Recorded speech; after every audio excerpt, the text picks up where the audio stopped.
이번엔 현장 특파원 리포트 시간입니다. 신인규 뉴욕 특파원 연결되어 있습니다. 어제 큰 이슈 중 하나가 바로 테슬라가 S&P 500 ESG 지수에서 퇴출당하는 굴욕을 당했죠. 지금 일론 머스크가 불만을 토로하고 있는 상황인데 상황이 이렇다 보니 머스크가 해결한 악재들까지 줄줄이 이어지는 분위기입니다. 좀 어떻습니까? 네, 우선 이 테슬라가 빠진 S&P ESG 지수는 애플과 마이크로소프트, 아마존과 같은 이 주요 기술주들의 비중이 가장 큽니다. 내노라는 회사들이 모여 있기 때문에 이 지수를 추종하는 ETF도 적지 않고, 그렇기 때문에 여기서 테슬라가 제외된 것 자체가 주가에 좋지 않은 영향을 끼치고 있습니다. 이 지수에서 원래 테슬라가 차지하던 비중도 2% 정도에 달했고요. S&P 이번 결정이 일론 머스크 테슬라 CEO의 또 다른 돌발 행동을 낳고 있다는 점도 또 다른 투자자들의 우려를 낳고 있습니다. 일론 머스크는 트위터에서 엑손 모빌이 ESG 부문 세계 10대 기업인데 테슬라가 없다니 ESG는 사기다, 이렇게 트위터에 글을 남기기도 했죠. 엑손 모빌은 탄소 배출의 주범으로 꼽히는 석유를 원천으로 사업을 하는 기업인데, 세계 전기차 1위 기업인 테슬라가 과연 이 석유 기업보다 덜 친환경적이냐는 비판이 되겠습니다. 그리고 이와 함께 친민 주장이었던 자신의 성향을 아예 바꿔서 이제는 공화당을 지지하겠다는 정치적인 발언도 함께 내놨습니다. 그 때문에 한동안은 진보 성향의 인물들이 자신에 대해서 소위 흑색 선전유의 공격을 많이 할 것이다, 이렇게 예상한다고 밝히기도 했죠. 이거는 머스크 개인뿐 아니라 테슬라에게도 부정적인 뉴스가 조만간 나올 수도 있다는 뜻이 될 수 있습니다. 이 세계 제일의 뉴스메이커 가운데 한 명인 일론 머스크 CEO의 최근의 행보가 사실은 투자자와 주가에 긍정적인 영향보다는 부정적인 영향을 최근에 많이 끼쳐오고 있다는 점을 감안한다면, 특히 요즘 같은 하락장에서는 머스크 CEO가 좀 가만히 있어주길 바라는 투자자들이 적지 않을 겁니다. 실제로 지수 살펴봤을 때 테슬라의 주가는 올 들어 40% 넘게 하락을 하기도 했고요. 또 오늘 장중에는 머스크의 의도대로 이 상황이 흘러가지 않을 수 있음을 보여주는 소식도 함께 나왔습니다.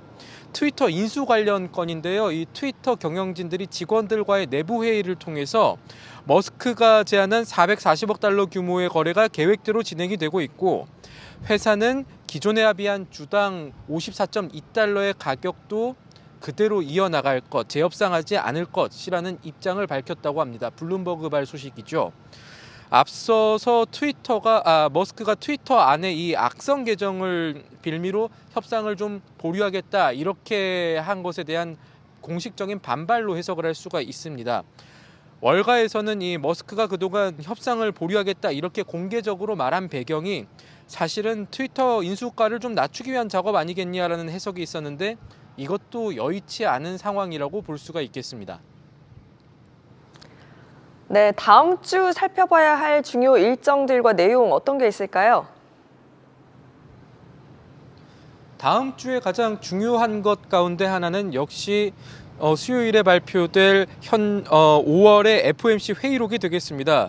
금리 인상과 이 양적 긴축 방향을 설정했던 이 5월 FOMC에서 연준 인사들이 경제를 어떻게 진단했는지, 또 투자 심리를 움직일 만한 메시지가 있는지를 시장은 발빠르게 살필 겁니다.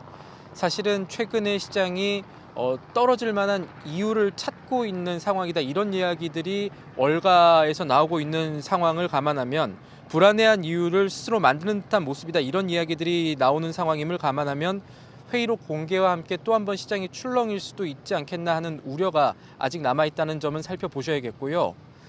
미국의 이 소비 동향을 살필 수 있는 주요 기업들의 실적도 다음 주에 여럿 예정이 되어 있습니다. 지난주에 이 실적 기업들 짚어드리면서 월마트와 홈디포, 타겟 같은 유통기업들이 어떤 실적을 발표할지가 좀 지켜볼 부분이다라고 말씀을 드린 적이 있죠.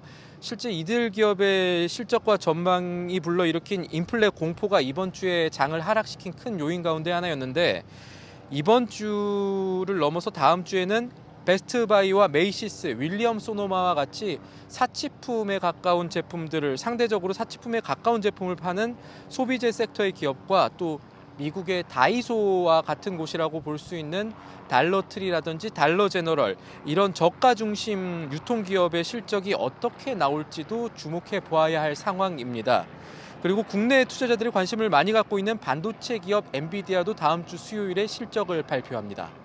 지금까지 뉴욕에서 한국경제TV 신인규입니다.